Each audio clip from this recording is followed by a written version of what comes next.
शिंदे पक्ष असेल किंवा आमच्या अजितदादांचा पक्ष असेल, हे मित्र पक्ष नाहीच. मुळात इच्छेक दुसरा विवाहही करायचा असेल तर तो विवाह हा भारतीय जनता पक्षाला विचारूनच करावा लागेल. ज्याला 2 विवाह झाले असतील त्याला तिसराही जरी करायचं असेल तरी त्याची परमिशन भारतीय जनता पक्षाला विचारूनच घ्यावं लागेल, नाहीतर घरातून त्याला बाहेर पडावं लागेल. टीव्हीवर पाहिलं आपण यापूर्वी महाविकास आघाडीच्या वतीने पायऱ्यांवरती कोंबडी चोर असेल किंवा खोके असतील किंवा मंगळसूत्र चोर असेल, सगळ्या गोष्टी झाल्या. हे सगळं प्रकरण जे आहे हे पर्यंत पोहोचलं महाराष्ट्र संस्कृती. तुम्ही कसं बघता याच्याकडे, आणि तुम्ही जे आरोप करताय कोंबडी चोर मंगळसूत्र चोर, हे कितपत त्याच्यात काही तथ्य आहे किंवा काय नाही, कोंबडी चोर आहे किंवा ते काय मंगळसूत्र चोर, हे जे काही नारे लावले जातात त्याच्यावर त्यापूर्वी काही गुन्हे दाखल असतील म्हणून ते आमच्याकडून आलेलं नाही, तर शिवसेनेचं ते उत्तर आहे. आणि कोंबडी चोर उत्तर ते शिवसेनेला माहीत आहे की ते गुन्हे आहेत की नाही मला माहीत नाही. ते नारे लावतात, त्यांनी सुरुवात त्यांच्याकडून. मंगळसूत्र चोराची माहिती ही खरी आहे की गुन्हा दाखल झालेला होता. आता तो कशामुळे झाला तो FIR ची कॉपी काही मी वाचली नाही. आता राजकारणामध्ये असे नारे लावले जातात. काल हनी ट्रॅपवरून हनी नाही ना ट्रॅपही नाही असं मुख्यमंत्री म्हणाले, पण त्या संदर्भात फार मोठा माहिती सरकारकडे आहे, विरोधी पक्षनेत्याकडे आहे. कोणाच्या पर्सनल आयुष्यात डोकावण्याचा कोणाला अधिकार नाही म्हणून आपण चूप आहोत. मागच्या वेळेस शिंदे सरकार जे आलं ते अशाच नाशिकच्या मुळे, ते शिंदेचं सरकार जे काही सत्ता पालट झाली ती सत्ता पालट ते सिडीमुळेच झाली. एवढा मोठा ते प्रकरण. अनेक ऑफिसर, अनेक IAS असतील, अनेक माजी आजी जे काही आहेत त्याच्यात खूप मोठी माणसं आहेत. त्यावर काही अधिक बोलण्याची गरज नाही. ते ज्यावेळेस आम्ही दाखवू त्यावेळेस मग आम्हाला तिकीटच लावावी लागेल 10-20 हजार रुपयाची, आणि ते तिकीट लावूनच ते सगळे चित्र दाखवावं लागेल. पण ते निमंत्रित आणि विशिष्ट लोकांनाच बोलावं लागेल, कारण एवढा भक्कम पुरावा त्या ठिकाणी आहे. राहिला हा राड्याचा विषय, जो काही राडा झाला तिथे, ते महाराष्ट्राची लाजच गेली, अब्रू गेली. आणि घालवणारे कोण? तर आमदार म्हणून कुणाच्या इशाऱ्यावर तो राडा झाला, तर तो भारतीय जनता पक्षाच्या आमदाराच्या इशाऱ्यावर राडा झाला. व्यक्ती हल्ला करणारा कोण आहे? तर तो MPDS हा आरोपी होता. त्याला सोडवण्याचं काम, मुक्त करण्याचं काम त्या आमदारांनी केलं. त्याची पण माहिती घेतली, त्याचा पण पुरावा हाती आला आहे. जर गंभीर गुन्हेगार असलेला माणूस आमदाराच्या पाठीमागे फिरत असेल आणि विधानभवनाच्या पायऱ्यावर येऊन विरोधकांना मारत असेल, तर अब्रू कुणाची गेली महाराष्ट्रामध्ये या नव्यानं सांगायची गरज नाही. कोणी किती कसंही उत्तर देऊ, पण अब्रू घालवली गेली आणि ती अब्रू पुन्हा मिळवण्यासाठी फार प्रयत्न करावे लागतात. तर हे कोणीही कोणाशी बोलताना शब्दाची मर्यादा ठेवून बोललं पाहिजे, वागलं पाहिजे. हे आपल्या महाराष्ट्राच्या संस्कृतीचा ऱ्हास होईल. विधिमंडळ, महाराष्ट्राचं विधिमंडळ हे एक वेगळं विधिमंडळ आहे. याला वेगळा एक महत्त्व आहे. आणि या महाराष्ट्राच्या विधिमंडळातून अनेक जण शिकतात. आणि अशा वेळेस आजकाल जे काही माणसं विधिमंडळात यायला लागली की जी उजळ मात्यानं लोकप्रतिनिधींमधून ठप्पा मारून फिरतात, त्यातील अनेकांचा रेकॉर्ड जर आपण काढला तर ते विशिष्ट जातीय शक्तीला पोचण्यासाठीच आणि त्यातून एकमेकाचे विरोधक वाढवण्यासाठी. आणि काही व्यक्ती अशा आहेत की सरकारच्या इशाऱ्यावर बोलत राहिले पाहिजेत आणि त्याचा फायदा, तो किती नालायक असू देत, किती बदमाश असू देत, किती तो आपल्या खालच्या पातळीवर जाऊन राजकारण करत असेल, कुणाला कुठल्याही भाषेत बोलत असेल, तर अशी काही माणसं ही ठेवली गेली आहेत. आणि ती माणसं त्याचा रोल तो पूर्णपणे व्यवस्थितरित्या करत आहेत असं आमचं स्पष्ट मत आहे. संजय राऊत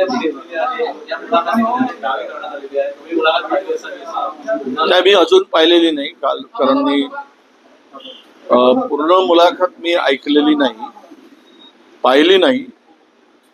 त्यामुळं तुमच्याकडून काही माहिती मिळाली तर मग मला बोलता येईल. पण उद्धव ठाकरेंचं कसं म्हटलेलं आहे की लोकसभा आणि विधानसभा निवडणुकीमध्ये जी काही तुतू महिमा झाली आणि त्यामुळं नुकसान झालं असं देखील त्यांनी त्यात म्हटलं. हो ना, खरं आहे नाही. विधानसभेमध्ये लोकसभेमध्ये नाही, लोकसभेमध्ये इंडिया आघाडीचा मध्ये व्यवस्थित काम झालं म्हणूनच रिझल्ट पण आले. त्यानंतर आमच्या अंगामध्ये विजयश्री एवढी संचारली होती की सर्व जागा आता प्रत्येक तीनही पक्षाला वाटलं आम्हीच जिंकणार. त्यामुळे 1.5 महिना वाटाघाटीतच घालवला. ही जागा तुझी नाही, ही जागा माझी, इथेच माझं वर्चस्व, तिथे तुझंच वर्चस्व. या भानगडीमध्ये प्रचार सोडून, प्लॅनिंग सोडून आमचा जो काही 1.5 महिना गेला, 1.25 महिना म्हणजे जवळपास 40 दिवस आणि जवळपास 28-30 बैठका झाल्या. तर यामध्ये जो वेळ गेला, प्लॅनिंग करू शकलो नाही आणि स्ट्रॅटेजी बनवू शकलो नाही, तर त्याचं नुकसानही मोठ्या प्रमाणात भोगावं लागलं. हे उद्धवजी म्हणतात ते खरं आहे, कारण याला जबाबदार कोणी एकाकडे बोट दाखवून होणार नाही. तर तिघांच्याही त्यावेळेच्या याच्यामध्ये जो सूर लागला की प्रत्येकांना अधिकाधिक जागा पदरात पडून घ्यायच्या होत्या आणि त्यातून प्रचंड नुकसान झालं, हे खरं आहे. आपण पण बोलला आता आपण पण बोलला की विजयश्री संचारला होता. उद्धव ठाकरेंनी पण म्हणाले की यश डोक्यात गेल्याने विधानसभा निवडणुकीत पराभव झालं. तर म्हटलं तर नेमकं याच्या मागे कोणते तेव्हाचं तत्कालीन नेतृत्व जबाबदार आहे की तेव्हा नाही, आता मी सांगितलं की सगळ्यांच्याच डोक्यात ते हवा गेली होती. ते उद्धवजींनी मान्य केलं, मी पण मान्य करतो. आम्ही बैठकामध्ये जो वेळ घालवला त्यावेळेस, लोकसभेची निवडणूक जिंकल्यानंतर असं वाटतं की अनेकांना वाटलं की आता मीच मुख्यमंत्री होणार आहे.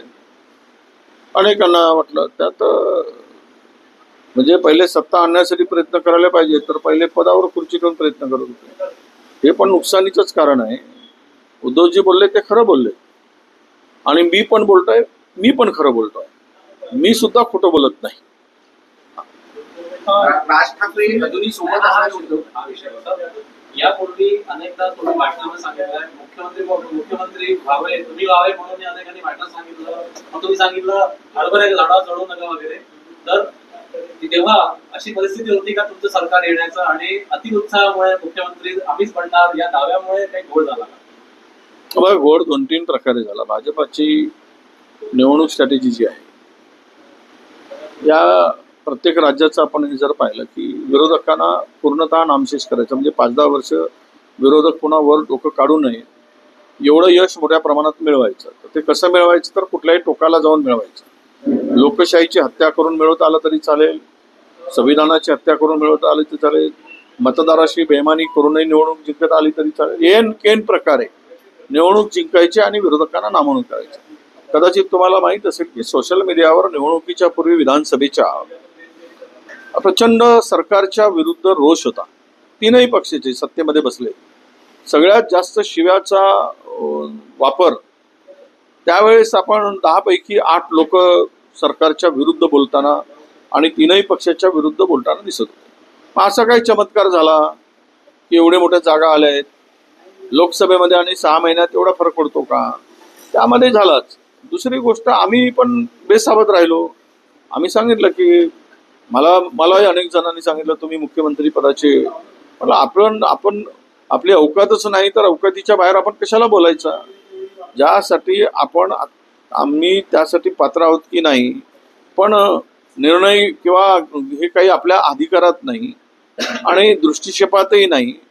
त्यावेळेस अशा हवेवरच्या गोष्टी करून स्वतःला काही भूषणावं म्हणजे मोठं करण्यात अर्थ नाही. त्यामुळे त्यावेळेस अनेकांच्या डोक्यात तो वारा घुसला होता आणि स्वप्नही मोठी मोठी पडली होती. त्यातून जागा वाटपातला घोळ मोठा झाला आणि तेही एक कारण अपयशाच्या मागे आहे. कारण हे जे काही स्ट्रॅटेजी बनवत होते, लाडकी बहीण असेल, मतदार वाढवत होते, मतदार याद्यामध्ये हेराफेरी करत होते, तिथे आम्हाला वेळ घालायला वेळच मिळाला, लक्ष घालायला वेळच मिळाला नाही. तिथे लक्ष घालू शकलो नाही आम्ही आणि त्यातून आमचं नुकसान झालं. सुनील यायचं असेल तर आम्हाला भाजपला विचारावं लागेल. नाही, प्रश्नच नाही ना. मी काल बोलताना ते तुतारीचा अलग अर्थ काढला होता. आता देवेंद्र फडणवीस साहेबांच्या हातात बैलगाडीचे हातात तुतारी आहे, ती तुतारी नाही आपल्याकडची शेतावरची तुतारी, ते फुंकणारी तुतारी नाही. आणि त्यांच्या बैलगाडीला कोण जुंपले आहेत हे महाराष्ट्राला माहीत आहे. त्यामुळं त्या बैलांना चारा खायचा असेल, बंडीला व्यवस्थित चालायचं असेल तर तुतारीचा डोस कुठून मागून बसला की तसे तसे ते चालतात, वागतात. राहिला विषय कालचा, तुम्ही जे तडकरेंच्या संदर्भात म्हणताय, तर हे मित्रपक्ष नाही आहेत. हे शिंदेचा पक्ष असेल किंवा आमच्या अजितदादांचा पक्ष असेल, हे मित्रपक्ष नाहीच मुळात. हे सत्तेतील सहभागी झालेले सीबीआय ईडीच्या इशाऱ्यावर बांधिलकी म्हणजे बांधले गेलेले की जे कधीही न सुटणारे आहेत. इथून सुटले की तिकडे बांधले जातील केंद्रीय एजन्सीकडे. त्यामुळं यांना परतीचा दोर जो असतो तो कापलेला आहे. त्यामुळं तिथेच मरायचं आहे, तिथेच जगायचं आहे, अशी केविलवाणी अवस्था त्यांची आहे. आणि म्हणूनच त्यांना कुठलाही निर्णय घ्यायचा असेल तर त्यांना तो विचारून घ्यावा लागेल. कदाचित त्यांना इच्छेक दुसरा विवाहही करायचा असेल तर तो विवाह हा भारतीय जनता पक्षाला विचारूनच करावा लागेल. ज्याला 2 विवाह झाले असतील त्याला तिसरंही जरी करायचं असेल तरी त्याची परमिशन भारतीय जनता पक्षाला विचारूनच घ्यावं लागेल, नाहीतर घरातून त्याला बाहेर पडावं लागेल. उद्धव ठाकरे म्हटले की एकनाथ शिंदे यांना 50 जागा मिळाल्या, ही कुठला जादूटोणा आहे तर त्यांनी डायनासोर कापला होता विधानसभेत, त्यांना पडलं. कोण म्हणले? उद्धव ठाकरे. आता निकाल लागलेला आहे, जे झालंय ते दिसत आहे. खरं तर पुढच्या निवडणुका इतका प्रचंड ताप असणार आहे, कठीण आहे. कारण विधानसभेमध्ये 30-30 कोटी रुपये खर्च केले गेले एका उमेदवाराच्या मागे, एका विधानसभेच्या मागे. आता पुन्हा 5 वर्ष पुन्हा महाराष्ट्र लुबाडतील, 50 कोटी करतील. पैशाचा प्रचंड पूर आलेला आहे. एक नगरसेवक आणि एक बँकेचा प्रतिनिधी खरेदी करायचा असेल तरी 1 कोटी रुपये मोजले जातात. एक माजी नगरसेवकाच्या मागे 2-2 कोटी रुपये मोजले जात आहे. आणि पक्षात घेणाऱ्यांना पैसे देऊन पक्षात आणलं जात आहे. तर म्हणजे खरेदीच केलं जात आहे. हा जोरात धंदा आहे. त्यावेळेसही जे काही आमदार आले त्यावेळेस कोणी लाडकी बहीण म्हणू देत, कोणी काही म्हणू देत, पण मी जे बोललो किंवा उद्धवजी बोलले तेच त्याचं उत्तर आहे. त्यामुळे त्यांना यश मिळालं. राज ठाकरे सोबत माझ्यासोबत असल्याचं उद्धव ठाकरे कालच्या डिक्लेरेशन झालं, तर उद्धव ठाकरे सोबत असल्याचं बोलतात आहे. बघा, आता त्या 2 भावांचं 2 भावांना विचारलं पाहिजे. आम्ही ते सख्खे भाऊ नाही पण चुलत भाऊ तरी आहेत, पण आम्ही दूरचे भाऊ आहोत. रक्त नाही आमचं नातं नाही, थोडंसं विचाराच्या नात्यांनी मानलेले भाऊ आम्ही आहोत.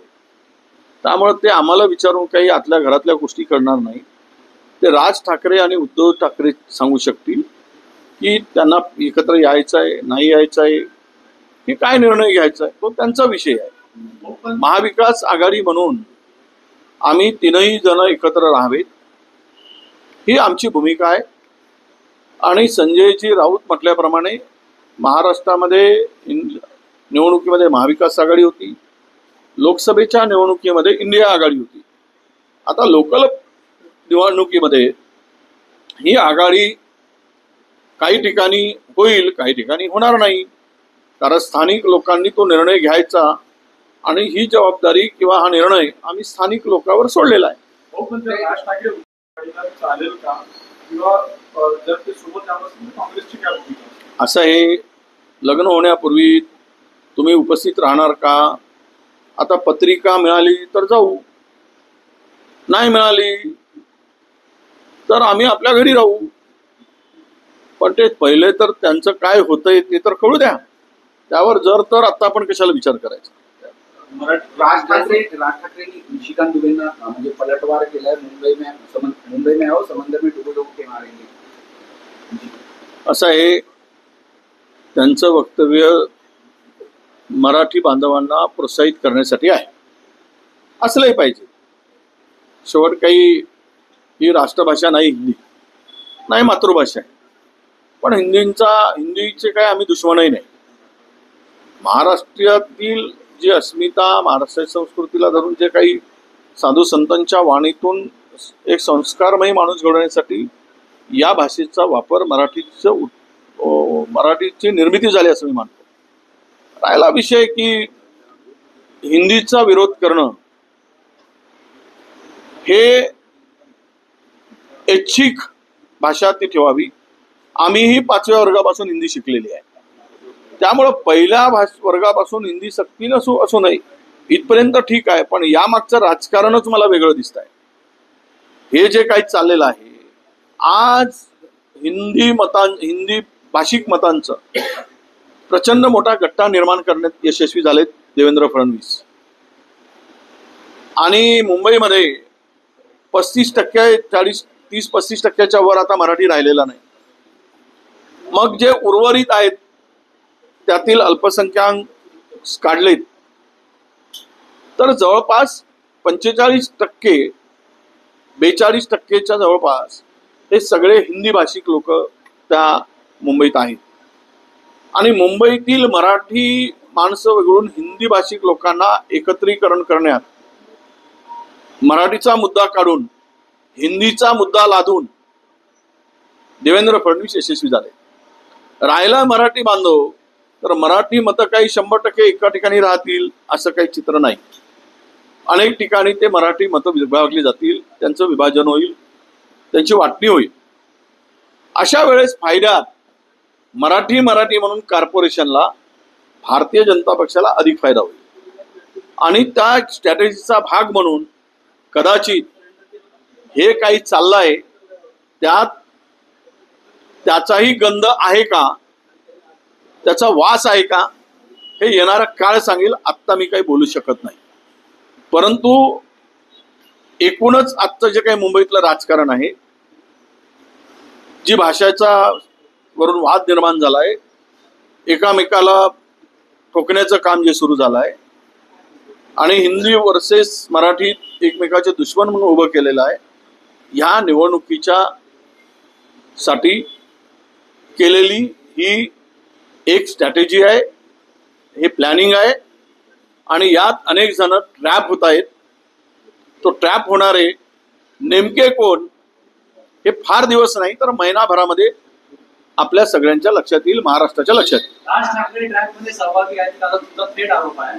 राज ठाकरे एकनाथ शिंदे भेटतात, देवेंद्र फडणवीस भेटतात, भेटीगाठी होतात, अचानक राज ठाकरे उद्धव ठाकरेंच्या भेटीला त्या सभेमध्ये जातात, नंतर हे करतात, असं चर्चा होती. ते तुम्ही आज पहिल्यांदा जाहीर करताय. राज ठाकरे या ट्रॅपमध्ये सहभागी आहेत का? राज ठाकरे ट्रॅप घेऊन इकडे आले आहेत महाविकास आघाडी किंवा तुमच्या सहकारी उद्धव ठाकरे? नाही, ट्रॅप कोणी लावला, ट्रॅप मध्ये कोण जात आहे हे आता काही बोलणं घाई होईल. मी राज ठाकरेंनाही गेले जो तो आपल्या पक्षाचा जनाधार वाढवण्यासाठी जे काही प्रयत्न करतो त्यातील तो एक भाग असू शकतो. पण महानगरपालिकेच्या निवडणुका नजरेपुढे ठेवून जे काही आखणी प्लॅनिंग देवेंद्रजींनी केली ती एवढी लई भारी आहे. कोल्हापुरी भाषेत सांगायचं झालं तर त्या लई भारीमध्ये हे हलके पडतील आणि ते भारी होतील एवढं तुम्हाला सांगतो.